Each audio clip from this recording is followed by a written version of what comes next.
రాజన్న సిరిసిల్ల జిల్లా వేములవాడ పట్టణంలో బుధవారం ఉదయం కురిసిన ఈదురుగాలులతో కూడిన అకాల వర్షం రైతులను నిండా ముంచింది. కొనుగోలు కేంద్రాల్లో ఆరబోసిన ధాన్యం రాసులు తడిసి ముద్దయ్యాయి. పట్టణంలోని బాలనగర్ ఐకేపీ కొనుగోలు కేంద్రంలో ధాన్యం రాసుల కిందకు వర్షం నీరు చేరింది. కొంతమంది రైతుల ధాన్యాన్ని మాత్రమే తూకాలు వేశారని రైతులు చెబుతున్నారు.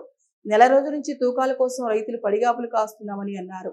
తూకాలు కాకపోవడంతో ఇంకెంత నష్టం చవిచూడాల్సి వస్తుందని రైతులు ఆవేదన వ్యక్తం చేస్తున్నారు. తూకాలు వెంటనే ప్రారంభించాలని అధికారులను వేడుకుంటున్నారు.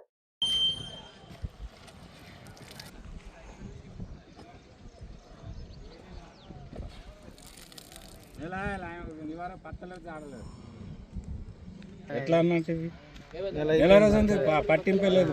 వచ్చి నెల అయింది, కోసి వారం రోజులు, నెల 15 ఎదుల గణేష్ తెచ్చి ఇప్పుడు 30 రోజుల దాకా అవుతుంది. వడ్లు కోసి ఇంతవరకు కాంటలు అయితే లేవు. మ్యాచర్ ఎన్నడూ వచ్చినాయి. కుప్పను పెట్టినాం.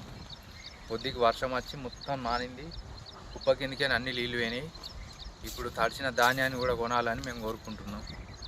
ఉన్నప్పుడు కానీ ఇన్ని రోజులు ఎప్పుడు వడ్లు ఆగలేవు. రోనికి రాకముందుకే ఎప్పుడైనా కానీ వడ్లు మొత్తం కొనుడు అయిపోయింది. ఇప్పుడు ఇంకా కూడా కొనలేరు. ఉన్న వడ్లన్నీ అట్లనే ఉన్నాయి. జల్లి కొనాలని మేము కోరుకుంటున్నాం.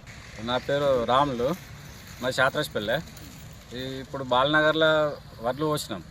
ఇడికి నెల మ్యాచర్ వచ్చి నెల రోజులు అయింది. మ్యాచర్ వచ్చి నెల రోజులు అయిన తర్వాత ఏంటంటే మేము ఎప్పుడు వచ్చినా అడిగినా కానీ మీ మ్యాచర్ వచ్చింది, సీరియల్ నెంబర్ కొద్ది ఇస్తాము అని అంటే సరే అట్లనే ఒప్పుకున్నాం మేము. అయితే నిన్న రాత్రి వర్షం పడ్డది. రాత్రి వర్షం పడి మొత్తం వడ్లన్నీ నానినాయి.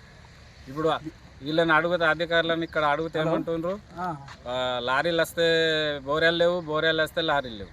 మేము ఏం చేయమంటామని ఇక్కడ అడుగుతుండ్రు. మేము రోజు వచ్చుకుంటూ పోతున్నాం వడ్ల కాడికి.